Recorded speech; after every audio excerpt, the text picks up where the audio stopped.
ਸਤਿ ਸ਼੍ਰੀ ਅਕਾਲ ਦੋਸਤੋ, ਆਪ ਸਭ ਦਾ ਸਵਾਗਤ ਹੈ ਸਾਡੇ ਚੈਨਲ ਪੰਜਾਬੀ ਕਲਾਸ ਦੇ ਵਿੱਚ। ਸੋ ਦੋਸਤੋ, ਜਿਵੇਂ ਕਿ ਆਪ ਸਭ ਨੂੰ ਪਤਾ ਹੈ, ਅਸੀਂ 9ਵੀਂ ਕਲਾਸ ਦਾ ਜਿਹੜਾ ਇੰਗਲਿਸ਼ ਦਾ ਸਬਜੈਕਟ ਹੈ ਉਸ ਦੇ ਸਾਰੇ ਲੈਸਨ ਕਰ ਰਹੇ ਹਾਂ, ਜਿਹੜੀ ਉਹਨਾਂ ਦੀ ਸਪਲੀਮੈਂਟਰੀ ਰੀਡਰ ਬੁੱਕ ਹੈ ਉਹਦੇ ਵਿੱਚੋਂ। ਸੋ ਅੱਜ ਅਸੀਂ ਤੁਹਾਡੇ ਲਈ ਲੈ ਕੇ ਆਏ ਹਾਂ ਲੈਸਨ ਨੰਬਰ 6 ਦ ਬਵਿਚਡ ਜੈਕਟ। ਠੀਕ ਹੈ ਜੀ। ਸੋ ਦੋਸਤੋ, ਇਸ ਤੋਂ ਪਹਿਲਾਂ ਲੈਸਨਾਂ ਦੇ ਉੱਤੇ ਬਣੀਆਂ ਵੀਡੀਓ ਦੇਖਣਾ ਚਾਹੁੰਦੇ ਹੋ ਸੋ ਹੇਠਾਂ ਡਿਸਕ੍ਰਿਪਸ਼ਨ ਬਾਕਸ ਦੇ ਵਿੱਚ ਉਹਦਾ ਲਿੰਕ ਦਿੱਤਾ ਗਿਆ ਹੈ ਸਾਰੇ ਲੈਸਨਾਂ ਦਾ। ਸੋ ਤੁਸੀਂ ਕਲਿੱਕ ਕਰਕੇ ਦੇਖ ਸਕਦੇ ਹੋ ਜਿਹੜੇ ਵੀ ਤੁਹਾਨੂੰ ਜ਼ਰੂਰਤ ਹੈ। ਸੋ ਅੱਜ ਸ਼ੁਰੂ ਕਰਦੇ ਹਾਂ ਅਸੀਂ ਲੈਸਨ ਨੰਬਰ 6। ਸੋ ਦੋਸਤੋ, ਪਹਿਲਾਂ ਅਸੀਂ ਤੁਹਾਨੂੰ ਹਮੇਸ਼ਾ ਦੀ ਤਰ੍ਹਾਂ ਸਟੋਰੀ ਐਕਸਪਲੇਨ ਕਰਾਂਗੇ ਵੀ ਸਟੋਰੀ ਹੈ ਕੀ, ਉਸ ਤੋਂ ਬਾਅਦ ਇਹਦੇ ਕੁਐਸਚਨ ਆਨਸਰ ਕਰਾਂਗੇ। ਪਰ ਜੇਕਰ ਤੁਸੀਂ ਸਟੋਰੀ ਆਲਰੇਡੀ ਜਾਣਦੇ ਹੋ, ਨਹੀਂ ਦੇਖਣਾ ਚਾਹੁੰਦੇ ਹੋ, ਸਿਰਫ ਕੁਐਸਚਨ ਆਨਸਰ ਕਰਨਾ ਚਾਹੁੰਦੇ ਹੋ, ਤਾਂ ਵੀਡੀਓ ਨੂੰ ਫਾਰਵਰਡ ਕਰਕੇ ਅੱਗੇ ਤੁਸੀਂ ਉੱਥੇ ਪਹੁੰਚ ਸਕਦੇ ਹੋ। ਅੱਗੇ ਸਾਰੇ ਕੁਐਸਚਨਾਂ ਦੇ ਆਨਸਰ ਜਿਹੜੇ ਹਨ ਸੋਲਵ ਕਰਕੇ ਦਿੱਤੇ ਹੋਏ ਹਨ। ਸੋ ਆਓ ਸ਼ੁਰੂ ਕਰਦੇ ਹਾਂ ਕਲਾਸ ਦਾ 9th ਕਲਾਸ ਦਾ ਇੰਗਲਿਸ਼ ਸਬਜੈਕਟ ਦਾ ਲੈਸਨ ਨੰਬਰ 6 ਦ ਬਵਿਚਡ ਜੈਕਟ। ਸੋ ਆਓ ਸ਼ੁਰੂ ਕਰਦੇ ਹਾਂ। ਸੋ ਇਹਦੇ ਵਿੱਚ ਲੇਖਕ ਆਪਣੀ ਕਹਾਣੀ ਦੱਸਦਾ ਹੈ ਕਿ ਉਹ ਇੱਕ ਰਾਤ ਜਿਹੜਾ ਹੈ ਉਹ ਮਿਲਾਨ ਸ਼ਹਿਰ ਹੈ, ਉੱਥੇ ਇੱਕ ਰਿਸੈਪਸ਼ਨ ਹੁੰਦੀ ਹੈ, ਉੱਥੇ ਜਾਂਦਾ ਹੈ। ਉੱਥੇ ਉਹਨੂੰ ਇੱਕ 40 ਸਾਲ ਦਾ ਆਦਮੀ ਮਿਲਦਾ ਹੈ ਜੋ ਕਿ ਬਹੁਤ ਹੀ ਹੈਂਡਸਮ ਲੱਗਦਾ ਹੈ, ਸੁੰਦਰ ਲੱਗਦਾ ਹੈ, ਕਿਉਂਕਿ ਉਹਦੇ ਕੱਪੜੇ ਬਹੁਤ ਜ਼ਿਆਦਾ ਜਿਹੜੇ ਸਨ ਸੁੰਦਰ ਸਨ। ਉਹਨੇ ਜਿਹੜਾ ਕੋਟ ਪਾਇਆ ਹੋਇਆ ਸੀ ਬਹੁਤ ਜ਼ਿਆਦਾ ਸੁੰਦਰ ਸੀ। ਸੋ ਜਿਹੜਾ ਲੇਖਕ ਹੈ ਉਹ ਬਾਰ-ਬਾਰ ਉਸਦੇ ਵੱਲ ਖਿੱਚਿਆ ਚਲਾ ਜਾਂਦਾ ਹੈ, ਉਸਨੂੰ ਇਹ ਪੁੱਛਣ ਲਈ ਕਿ ਉਸਨੇ ਕਿਸ ਟੇਲਰ ਦੇ ਕੋਲੋਂ ਜਿਹੜੇ ਹਨ ਉਹ ਕੱਪੜੇ ਆਪਣੇ ਬਣਵਾਏ ਹਨ। ਸੋ ਆਖਿਰਕਾਰ ਜਿਹੜਾ ਲੇਖਕ ਹੈ ਉਸਨੂੰ ਮੌਕਾ ਮਿਲਦਾ ਹੈ, ਉਸ ਆਦਮੀ ਦੇ ਕੋਲ ਜਾਂਦਾ ਹੈ ਤੇ ਟੇਲਰ ਦਾ ਪਤਾ ਪੁੱਛਦਾ ਹੈ। ਸੋ ਬੰਦਾ ਉਸਨੂੰ ਦੱਸਦਾ ਹੈ ਉਹ ਟੇਲਰ ਦਾ ਨਾਮ ਕੋਟੀਸਿਲਾ ਅਲਫੋਂਸੋ ਕੋਟੀਸਿਲਾ ਹੈ, ਜੋ ਕਿ ਵਾਇਆ ਫੈਰਾਰਾ 70 ਦੇ ਵਿੱਚ ਉਹ ਉੱਥੇ ਉਹਦਾ ਐਡਰੈਸ ਹੈ, ਤੁਸੀਂ ਉਹਨੂੰ ਜਾ ਕੇ ਮਿਲ ਸਕਦੇ ਹੋ। ਤਾਂ ਲੇਖਕ ਉਹਨੂੰ ਕਹਿੰਦਾ ਹੈ ਕਿ ਉਹ ਕਾਫੀ ਜ਼ਿਆਦਾ ਫਿਰ ਮਹਿੰਗਾ ਟੇਲਰ ਹੋਵੇਗਾ। ਸੋ ਉਹ ਬੰਦਾ ਹੈ ਜਿਹੜਾ ਕਹਿੰਦਾ ਹੋ ਸਕਦਾ ਹੈ ਮਹਿੰਗਾ ਹੋਵੇ, ਕਿਉਂਕਿ ਇਹ ਜਿਹੜਾ ਕੋਟ ਸੀ ਮੈਂ 3 ਸਾਲ ਪਹਿਲਾਂ ਉਹਦੇ ਕੋਲ ਬਣਵਾਇਆ ਸੀ, ਪਰ ਅਜੇ ਤੱਕ ਉਸਨੇ ਮੈਨੂੰ ਬਿੱਲ ਹਨ ਉਹ ਕੋਟਾਂ ਦੇ ਪੈਸੇ ਨਹੀਂ ਲਏ ਹਨ, ਨਾ ਹੀ ਦੱਸਿਆ ਹੈ ਕਿੰਨੇ ਉਹਦਾ ਬਿੱਲ ਬਣਿਆ ਹੈ। ਸੋ ਜਿਹੜਾ ਹੈ ਅਗਲੇ ਦਿਨ ਲੇਖਕ ਹੈ ਉਸ ਟੇਲਰ ਦੇ ਕੋਲ ਪਹੁੰਚ ਜਾਂਦਾ ਹੈ, ਜਿਹੜਾ ਐਡਰੈਸ ਦੱਸਿਆ ਹੁੰਦਾ ਹੈ। ਉੱਥੇ ਜਾ ਕੇ ਜਿਹੜਾ ਟੇਲਰ ਹੈ ਉਸ ਦਾ ਬਹੁਤ ਗਰਮਜੋਸ਼ੀ ਦੇ ਨਾਲ ਸਵਾਗਤ ਕਰਦਾ ਹੈ। ਠੀਕ ਹੈ ਜੀ। ਤੇ ਨਾਲੇ ਉਸ ਦਾ ਜਿਹੜਾ ਹੈ ਨਾਪ ਲੈਂਦਾ ਹੈ ਤੇ ਉਸ ਨੂੰ ਪੁੱਛਦਾ ਹੈ ਕਿਸ ਤਰ੍ਹਾਂ ਦਾ ਕੋਟ ਜਿਹੜਾ ਹੈ ਸੀਣਾ ਚਾਹੁੰਦੇ ਹੈ। ਸੋ ਉਹ ਫਿਰ ਇੱਕ ਗ੍ਰੇ ਵੂਲਨ ਦਾ ਜਿਹੜਾ ਹੈ ਕੱਪੜਾ ਸਿਲੈਕਟ ਕਰਕੇ ਉਹਦੀ ਮੈਜ਼ਰਮੈਂਟ ਕਰਦਾ ਹੈ, ਨਾਪ ਲੈ ਕੇ ਉਸ ਦੇ ਲਈ ਇੱਕ ਕੋਟ ਸੀਣਾ ਉਹਨੂੰ ਕਹਿ ਦਿੰਦਾ ਹੈ। ਸੋ ਪਹਿਲਾਂ ਤਾਂ ਲੇਖਕ ਨੂੰ ਉਹ ਬੰਦਾ ਬਹੁਤ ਵਧੀਆ ਲੱਗਦਾ ਹੈ, ਪਰ ਜਦੋਂ ਘਰ ਵਾਪਸ ਆ ਰਿਹਾ ਹੁੰਦਾ ਹੈ ਉਸਨੂੰ ਉਹ ਬੰਦਾ ਬਹੁਤ ਜ਼ਿਆਦਾ ਅਜੀਬ ਜਾਪਦਾ ਹੈ, ਕਿਉਂਕਿ ਉਹ ਟੇਲਰ ਨੂੰ ਦੇਖ ਕੇ ਮਹਿਸੂਸ ਕਰਦਾ ਹੈ ਕਿ ਉਹ ਸ਼ਾਇਦ ਲੇਖਕ ਉਸ ਟੇਲਰ ਨੂੰ ਦੁਬਾਰਾ ਕਦੇ ਵੀ ਨਹੀਂ ਮਿਲਣਾ ਚਾਹੇਗਾ। ਪਰ ਉਹ ਸੋਚਦਾ ਹੈ ਹੁਣ ਉਸਨੇ ਉਹ ਜਿਹੜਾ ਹੈ ਆਰਡਰ ਦੇ ਦਿੱਤਾ ਹੈ, ਉਸ ਸੂਟ ਦਾ ਕੋਟ ਪੈਂਟ ਦਾ ਆਰਡਰ ਦੇ ਦਿੱਤਾ ਹੈ। ਸੋ ਉਸਨੂੰ ਹੁਣ ਉਹ ਟੇਲਰ ਦੇ ਕੋਲ ਆਰਡਰ ਦਾ ਜਿਹੜਾ ਹੈ ਉਹਨੂੰ ਵਾਪਸ ਲੈਣਾ ਪਏਗਾ। ਸੋ 3 ਹਫ਼ਤਿਆਂ ਬਾਅਦ ਜਿਹੜਾ ਹੈ ਉਹਦਾ ਆਰਡਰ ਰੈਡੀ ਹੋ ਜਾਂਦਾ ਹੈ, ਟੇਲਰ ਉਸਨੂੰ ਆਰਡਰ ਲੈ ਕੇ ਦੇ ਦਿੰਦਾ ਹੈ। ਸੋ ਉਹ ਕੱਪੜੇ ਪਾ ਕੇ ਦੇਖਦਾ ਹੈ ਸ਼ੀਸ਼ੇ ਦੇ ਵਿੱਚ ਆਪਣੇ ਆਪ ਨੂੰ, ਸੋ ਬਹੁਤ ਹੀ ਸੁੰਦਰ ਲੱਗਦੇ ਹਨ। ਉਹ ਕਹਿੰਦਾ ਇਟ ਵਾਸ ਅ ਮਾਸਟਰਪੀਸ, ਇੱਕ ਤਰ੍ਹਾਂ ਦੀ ਉਹਨੇ ਸੂਟ ਨਹੀਂ ਸੁੱਤਾ, ਇੱਕ ਕਲਾਕ੍ਰਿਤੀ ਉਹਨੇ ਬਣਾ ਦਿੱਤੀ ਹੈ। ਸੋ ਉਹ ਉਸਨੂੰ ਦੇਖ ਕੇ ਚਲਾ ਜਾਂਦਾ ਹੈ।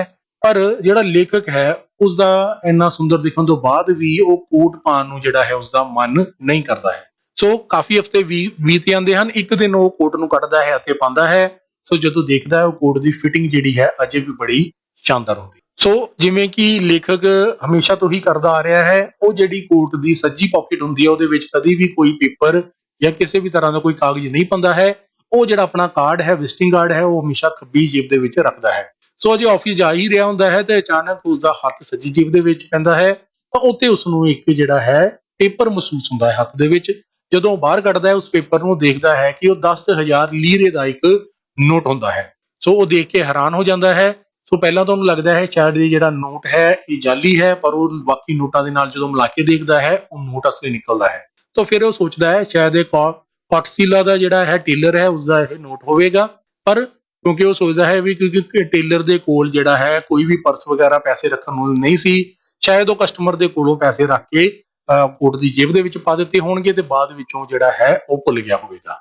ਸੋ ਉਹ ਆਪਣੀ ਸੈਕਟਰੀ ਕੋਲ ਜਾਂਦਾ ਹੈ ਤਾਂ ਉਸਨੂੰ ਆਵਾਜ਼ ਮਾਰਦਾ ਹੈ, ਤਾਂ ਉਹ ਚਾਹੁੰਦਾ ਹੈ ਕਿ ਉਹ ਟੇਲਰ ਨੂੰ ਇੱਕ ਚਿੱਠੀ ਲਿਖੇ ਜਿਸ ਵਿੱਚ ਉਹ ਦੱਸ ਸਕੇ ਕਿ ਉਹਦੇ ਜਿਹੜੇ ਹਨ 10,000 ਲੀਰੇ ਦਾ ਨੋਟ ਹੈ ਉਹਦੇ ਕੋਲ ਰਹਿ ਗਿਆ ਹੈ। ਅੱਜ ਉਹ ਇਹ ਸੋਚ ਹੀ ਰਿਹਾ ਹੁੰਦਾ ਹੈ ਤਾਂ ਅਚਾਨਕ ਫਿਰ ਉਹਦਾ ਹੱਥ ਜਿਹੜਾ ਹੈ ਸੱਜੀ ਜੇਬ 'ਚ ਪੈਂਦਾ ਤੇ ਉਸਨੂੰ ਉੱਥੇ ਇੱਕ ਹੋਰ ਜਿਹੜਾ ਹੈ ਪੇਪਰ ਮਹਿਸੂਸ ਹੁੰਦਾ ਹੈ, ਕਾਗਜ਼ ਮਹਿਸੂਸ ਹੁੰਦਾ ਹੈ। ਸੋ ਜਿਵੇਂ ਉਹਦੀ ਸੈਕਟਰੀ ਉਹਨੇ ਬੁਲਾਇਆ ਹੁੰਦਾ, ਪੁੱਛਦੀ ਹੈ ਕਿ ਸਰ ਤੁਸੀਂ ਮੈਨੂੰ ਬੁਲਾਇਆ ਹੈ, ਤੁਸੀਂ ਠੀਕ ਹੋ? ਸੋ ਉਹਨੂੰ ਕਹਿੰਦਾ ਹੈ ਵੀ ਇੱਕ ਲੈਟਰ ਲਿਖਣੀ ਹੈ ਪਰ ਬਾਅਦ ਵਿੱਚ ਲਿਖਾਂਗੇ, ਹੁਣ ਤੁਸੀਂ ਚਲੇ ਜਾਓ।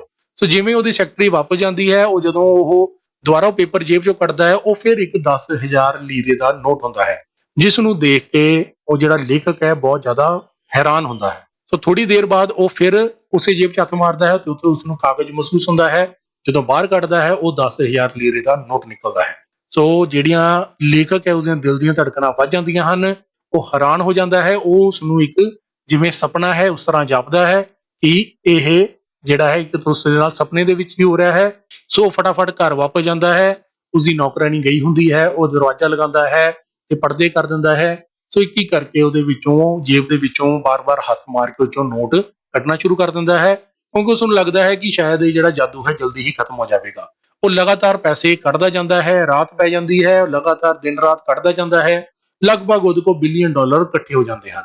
ਸੋ ਜਦੋਂ ਉਹ ਦੁਬਾਰਾ ਗਿਣਦਾ ਹੈ ਤਾਂ ਉਸਦੇ ਕੋਲ ਲਗਭਗ 58 ਮਿਲੀਅਨ ਲੀਰੇ ਜਿਹੜੇ ਹਨ ਇਕੱਠੇ ਹੋ ਜਾਂਦੇ ਹਨ। ਤਾਂ ਉਹ ਕੀ ਕਰਦਾ ਹੈ, ਫਿਰ ਉਹ ਇੱਕ ਟਰੰਕ ਲੈ ਕੇ ਉਹਦੇ ਵਿੱਚ ਸਾਰੇ ਨੋਟ ਪਾ ਦਿੰਦਾ ਹੈ। ਸੋ ਇਸੇ ਤਰ੍ਹਾਂ ਹੀ ਉਹ ਸੌ ਜਾਂਦਾ ਹੈ। ਜਦੋਂ ਸਵੇਰੇ ਕੰਮ ਵਾਲੀ ਆਉਂਦੀ ਹੈ, ਸੋ ਉਹ ਕੰਮ ਵਾਲੀ ਉਹਦੇ ਵੱਲ ਦੇਖਦੀ ਹੈ ਕਿ ਉਹਨੇ ਸੂਟ ਪਾਇਆ ਹੋਇਆ ਹੈ ਤੇ ਇਸ ਤਰ੍ਹਾਂ ਹੀ ਸੁੱਤਾ ਹੈ।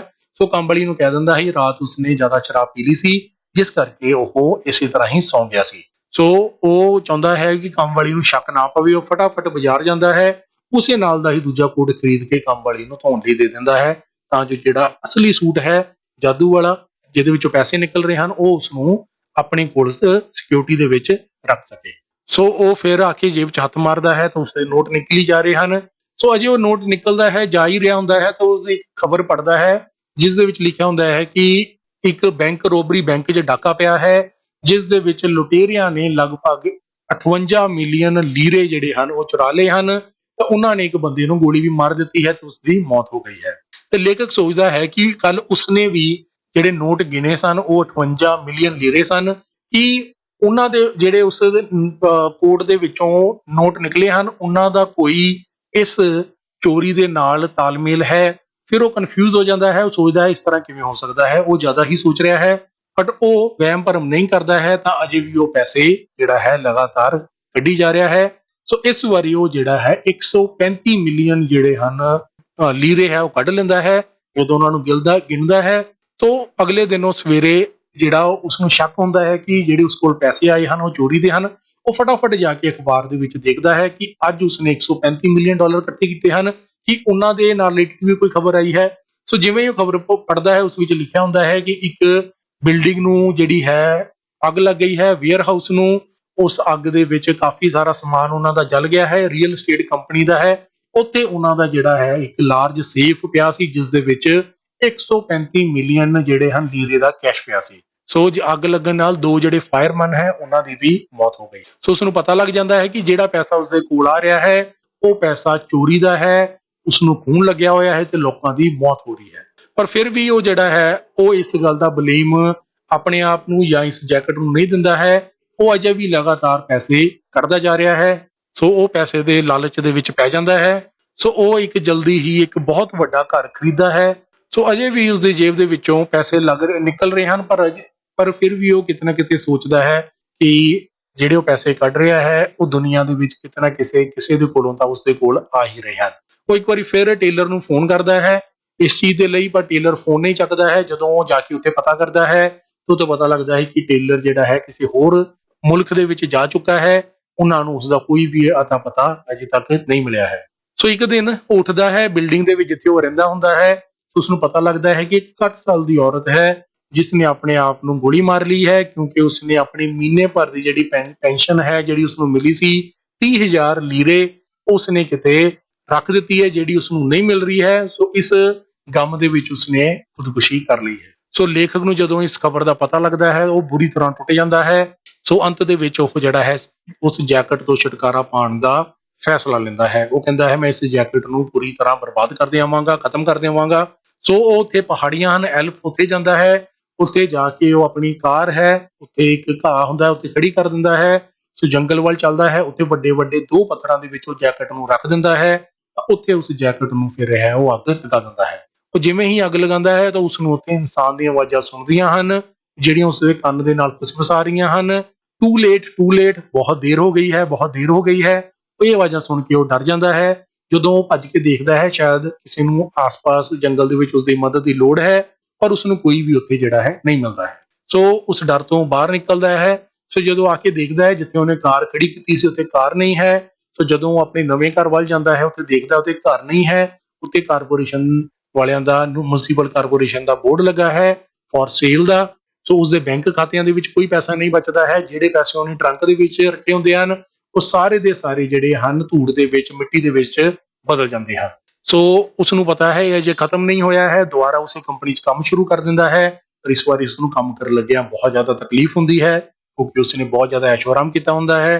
ਪਰ ਅਜੇ ਵੀ ਉਸਨੂੰ ਪਤਾ ਹੈ ਕਿ ਇੱਕ ਨਾ ਇੱਕ ਦਿਨ ਉਸਦੇ ਘਰ ਦੀ ਜਿਹੜੀ ਹੈ ਬੈਲ ਵੱਜੇਗੀ ਤੇ ਜਦੋਂ ਉਹ ਬੈਲ ਦਾ ਦਰਵਾਜ਼ਾ ਖੁੱਲੇਗਾ, ਉਸਨੂੰ ਆਨਸਰ ਕਰੇਗਾ ਤਾਂ ਉਹ ਜਿਹੜਾ ਕੁਰਸ ਟੇਲਰ ਹੈ, ਜਿਹੜਾ ਟੇਲਰ ਹੈ ਉਹਦੇ ਸਾਹਮਣੇ ਖੜਾ ਹੋਏਗਾ ਤੇ ਉਸਦੇ ਕੋਲ ਜਿਹੜਾ ਹੈ ਉਹ ਬਿੱਲ ਲੈ ਕੇ ਆਏਗਾ ਜਿਹੜੀ ਜੈਕਟ ਉਸਨੇ ਜਲਾ ਦਿੱਤੀ। ਸੋ ਦੋਸਤੋ ਇਹ ਸੀ ਸਟੋਰੀ ਦ ਬਿਵਿਚਡ ਜੈਕਟ, ਠੀਕ ਹੈ ਜੀ। ਸੋ ਆਓ ਹੁਣ ਇਸ ਦੇ ਨਾਲ ਜੁੜੇ ਹੋਏ ਸਾਰੇ ਦੇ ਸਾਰੇ ਕੁਐਸਚਨ ਆਨਸਰ ਕਰਦੇ ਹਾਂ। ਸੋ ਸਭ ਤੋਂ ਪਹਿਲਾਂ ਹੈ question number 1, who did the author meet at the party. So author ਜਿਹੜਾ ਹੈ, ਲੇਖਕ ਹੈ, ਉਹ ਪਾਰਟੀ ਦੇ ਵਿੱਚ ਕਿਸ ਨੂੰ ਮਿਲਿਆ? Answer, the author met a handsome man at the party। author ਜਿਹੜਾ ਹੈ ਉੱਥੇ ਇੱਕ ਖੂਬਸੂਰਤ ਜਿਹੜਾ ਹੈ ਆਦਮੀ ਨੂੰ ਪਾਰਟੀ ਦੇ ਵਿੱਚ ਮਿਲਿਆ ਸੀ। Question number 2, why did the author impressed by him।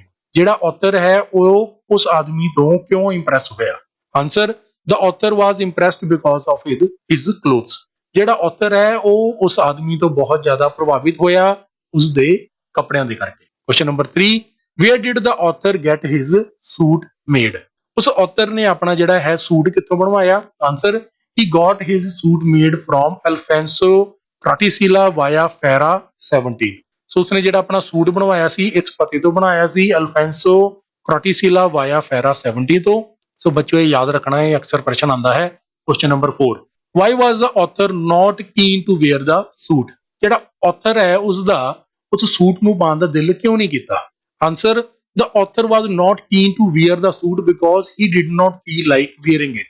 So author ਦਾ ਉਸ ਸੂਟ ਨੂੰ ਪਾਉਣ ਦਾ ਦਿਲ ਨਹੀਂ ਕੀਤਾ ਕਿਉਂਕਿ ਉਸਦੇ ਮਨ ਵਿੱਚ ਨਹੀਂ ਆ ਰਿਹਾ ਸੀ ਕਿ ਉਹ ਜਿਹੜਾ ਸੂਟ ਪਾਇਆ ਜਾਵੇ, ਜਦ ਕਿ ਉਸਨੇ ਬੜੀ ਹੀ ਉਤਸੁਕਤਾ ਦੇ ਨਾਲ ਉਹ ਸੂਟ ਬਣਵਾਇਆ ਹੁੰਦਾ ਹੈ।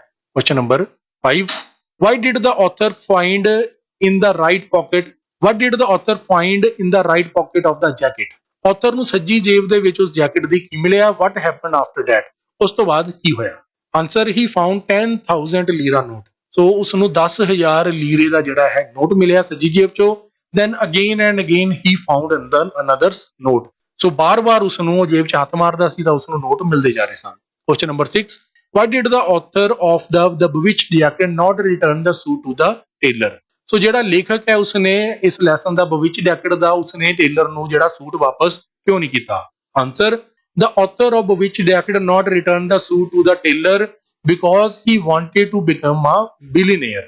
ਸੋ ਜਿਹੜਾ ਲੇਖਕ ਹੈ bewitched jacket ਦਾ ਉਸਨੇ ਉਹ ਸੂਟ ਇਸ ਕਰਕੇ ਵਾਪਸ ਨਹੀਂ ਕੀਤਾ ਕਿਉਂਕਿ ਉਹ ਕਰੋੜਪਤੀ ਬਣਨਾ ਚਾਹੁੰਦਾ ਸੀ। Question number 7, why did the author of the bewitched jacket do after coming home। ਸੋ ਜਿਹੜਾ ਲੇਖਕ ਹੈ bewitched jacket ਦਾ ਉਸਨੇ ਘਰ ਆ ਕੇ ਕੀ ਕੀਤਾ? Answer, after came back home he began to take out the notes one after another। ਸੋ ਘਰ ਉਸ ਆ ਕੇ ਉਸਨੇ ਉਸ ਜੈਕਟ ਦੇ ਵਿੱਚੋਂ ਇੱਕ ਕਰਕੇ ਨੋਟ ਬਾਰ-ਬਾਰ ਕੱਢਣੇ ਸ਼ੁਰੂ ਕਰ ਦਿੱਤੇ। he collected total 58 million ਲੀਰੇ। ਸੋ ਉਸਨੇ ਲਗਭਗ 58 ਮਿਲੀਅਨ ਜਿਹੜੇ ਹਨ ਲੀਰੇ ਇਕੱਠੇ ਕੀਤੇ। Question number 8, why did the author of the bewitched jacket buy another suit। ਸੋ ਜਿਹੜਾ ਆਥਰ ਹੈ, ਲੇਖਕ ਹੈ ਇਸ ਲੈਸਨ ਦਾ, ਉਸਨੇ ਇੱਕ ਹੋਰ ਸੂਟ ਕਿਉਂ ਖਰੀਦਿਆ? Answer, the author of the bewitched jacket buy another suit to give it to his maid for care and original would hide in safe place। ਸੋ ਉਸਨੇ ਉਹਦੇ ਨਾਲ ਦਾ ਤਾਂ ਖਰੀਦਿਆ ਤਾਂ ਕਿ ਜੋ ਉਹਦੀ ਨੌਕਰਾਨੀ ਹੈ ਉਸਨੂੰ ਉਹ ਸੂਟ ਧੋਣ ਲਈ ਦੇ ਦੇਵੇ, ਠੀਕ ਹੈ ਜੀ, ਤੇ ਜਿਹੜਾ ਅਸਲੀ ਹੈ ਉਹ ਆਪਣੇ ਕੋਲ ਸੰਭਾਲ ਕੇ ਰੱਖ ਸਕੇ। Question number 9, why did the author of the bewitched jacket do with the money। ਸੋ ਜਿਹੜਾ ਲੇਖਕ ਹੈ bewitched jacket ਨੇ ਉਸਨੇ ਪੈਸੇ ਨਾਲ ਕੀ ਕੀਤਾ? Answer, he hid it in an old trunk। ਉਸਨੇ ਇੱਕ ਪੁਰਾਣੇ ਸੰਦੂਕ ਦੇ ਵਿੱਚ ਉਹਨਾਂ ਪੈਸਿਆਂ ਨੂੰ ਲੁਕਾ ਦਿੱਤਾ। Question number 10, what did the author know that there was a connection between the ill-gotten money and the bad happening। ਸੋ ਜਿਹੜਾ ਆਥਰ ਹੈ ਕਿ ਉਸ ਨੂੰ ਪਤਾ ਸੀ ਉਸ ਕਨੈਕਸ਼ਨ ਦਾ, ਇਹ ਜਿਹੜਾ ਪੈਸਾ ਹੈ ill-gotten money ਬੁਰੇ ਤਰੀਕੇ ਨਾਲ ਆਇਆ ਹੈ ਤੇ ਇਸ ਦੇ ਨਾਲ ਬੁਰੀਆਂ ਚੀਜ਼ਾਂ ਹੋ ਰਹੀਆਂ ਹਨ। Answer, yes he had a doubt that there was a connection। ਹਾਂ ਉਸ ਨੂੰ ਸ਼ੱਕ ਸੀ ਕਿ ਇਸ ਚੋਰੀ ਦੇ ਪੈਸੇ ਦੇ ਵਿੱਚ ਤੇ ਜੋ ਬੁਰਾਈਆਂ ਹੋ ਰਹੀਆਂ ਹਨ, ਜੋ ਲੋਕੀ ਮਰ ਰਹੇ ਹਨ, ਇਹਦੇ ਵਿੱਚ ਆਪਸ ਕੋਈ ਕਨੈਕਸ਼ਨ ਹੈਗਾ ਹੈ। Question number 11 why did the author of the bewitched act still want more money. So ਜਿਹੜਾ ਆਥਰ ਹੈ ਲੈਸਨ ਦਾ ਉਹ ਅਜੇ ਵੀ ਹੋਰ ਪੈਸੇ ਕਿਉਂ ਚਾਹੁੰਦਾ ਹੈ? Answer the author of the bewitched act still want more money because he wanted to became millionaire. ਜਿਹੜਾ author ਹੈ ਉਹ ਹੋਰ ਜ਼ਿਆਦਾ ਪੈਸੇ ਚਾਹੁੰਦਾ ਹੈ ਤਾਂ ਕਿ ਉਹ ਕਰੋੜਪਤੀ ਬਣ ਸਕੇ। Question number 12 why did the author decided to destroy the jacket. ਜਿਹੜਾ ਆਥਰ ਹੈ ਉਸਨੇ ਕਿਉਂ ਡਿਸਾਈਡ ਕੀਤਾ ਵੀ ਜਿਹੜੀ ਉਹ ਜੈਕਟ ਫੈਸਲਾ ਕੀਤਾ ਉਸ ਨੂੰ ਤਬਾਹ ਕਰ ਦੇਗਾ। What happen when he was destroying it. So ਉਸ ਨਾਲ ਕੀ ਬੀਤਿਆ ਜਦੋਂ ਉਸਨੇ ਉਹ ਜੈਕਟ ਨੂੰ ਖਤਮ ਕੀਤਾ? Answer he wanted to get rid of the jacket. ਉਹ ਉਸ ਜੈਕਟ ਤੋਂ ਪਿੱਛਾ ਛੁਡਾਉਣਾ ਚਾਹੁੰਦਾ ਸੀ। When he was destroying it heard a human voice too late. ਜਦੋਂ ਉਸ ਜੈਕਟ ਨੂੰ ਜਲਾ ਰਿਹਾ ਸੀ, ਖਤਮ ਕਰ ਰਿਹਾ ਸੀ, ਤਾਂ ਉਸ ਨੂੰ ਇੱਕ ਇਨਸਾਨੀ ਆਵਾਜ਼ਾਂ ਸੁਣ ਰਹੀਆਂ ਸਨ, ਟੂ ਲੇਟ, ਬਹੁਤ ਦੇਰ ਹੋ ਗਈ ਹੈ, ਬਹੁਤ ਦੇਰ ਹੋ ਗਈ ਹੈ। Question number 13 do you think the author of the bewitched act was happy man after getting rid of the jacket why. So ਕੀ ਤੁਹਾਨੂੰ ਲੱਗਦਾ ਹੈ ਕਿ bewitched act ਦਾ ਜਿਹੜਾ ਲੇਖਕ ਹੈ ਉਹ ਖੁਸ਼ ਰਹਿ ਪਾਇਆ ਉਸ ਜੈਕਟ ਤੋਂ ਪਿੱਛਾ ਛੁਡਾਉਣ ਤੋਂ ਬਾਅਦ? ਕਿਉਂ? Answer yes the author of the bewitched act was happy man after getting rid of the jacket. ਜੀ ਹਾਂ, ਜਿਹੜਾ ਆਥਰ ਹੈ ਉਹ ਕਾਫੀ ਜ਼ਿਆਦਾ ਖੁਸ਼ ਹੋਇਆ ਉਸ ਜੈਕਟ ਤੋਂ ਪਿੱਛਾ ਛਡਾ ਕੇ because although he become poor now but he was a happy man. ਪਰ ਉਹ ਭਾਵੇਂ ਗਰੀਬ ਹੋ ਗਿਆ ਹੈ ਪਰ ਅਜੇ ਉਹ ਖੁਸ਼ ਇਨਸਾਨ ਹੈ ਕਿਉਂਕਿ ਉਸ ਕੋਲ ਜਿਹੜਾ ਪੈਸਾ ਆ ਰਿਹਾ ਸੀ ਉਹ ਸਾਰੇ ਗਲਤ ਕਾਰਨਾਂ ਕਰਕੇ ਉਸ ਕੋਲ ਆ ਰਿਹਾ ਸੀ। ਤਾਂ ਫਿਰ ਵੀ ਭਾਵੇਂ ਉਹ ਗਰੀਬ ਹੈ ਪਰ ਅਜੇ ਉਹ ਆਪਣੀ ਇਸ ਚੀਜ਼ ਲਈ ਖੁਸ਼ ਹੈ। ਸੋ ਦੋਸਤੋ ਇਹ ਸੀ ਲੈਸਨ ਨੰਬਰ 6 ਦ bewitched jacket। ਠੀਕ ਹੈ ਜੀ। ਸੋ ਮਿਲਾਂਗੇ ਅਗਲੇ ਲੈਸਨ ਦੇ ਵਿੱਚ ਨਵੀਂ ਵੀਡੀਓ ਦੇ ਵਿੱਚ। ਸੋ ਇੱਕ ਵਾਰੀ ਫਿਰ ਦੱਸ ਦਿੰਦੇ ਹਾਂ, ਇਸ ਤੋਂ ਪਹਿਲਾਂ ਲੈਸਨਾਂ ਤੇ ਬਣੀਆਂ ਵੀਡੀਓ ਦੇਖਣਾ ਚਾਹੁੰਦੇ ਹੋ ਤਾਂ ਹੇਠਾਂ ਡਿਸਕ੍ਰਿਪਸ਼ਨ ਬਾਕਸ ਦੇ ਵਿੱਚ ਲਿੰਕ ਦਿੱਤੇ ਗਏ ਹਨ, ਉਹਨਾਂ ਤੇ ਕਲਿੱਕ ਕਰਕੇ ਤੁਸੀਂ ਇਕੱਲੇ ਲੈਸਨ ਦੀ ਵੀਡੀਓ ਦੇਖ ਸਕਦੇ ਹੋ। ਦੋਸਤੋ ਮਿਲਾਂਗੇ ਨਵੀਂ ਵੀਡੀਓ ਵਿੱਚ ਨਵੇਂ ਲੈਸਨ ਨਾਲ, ਤਦ ਤੱਕ ਲਈ ਧੰਨਵਾਦ।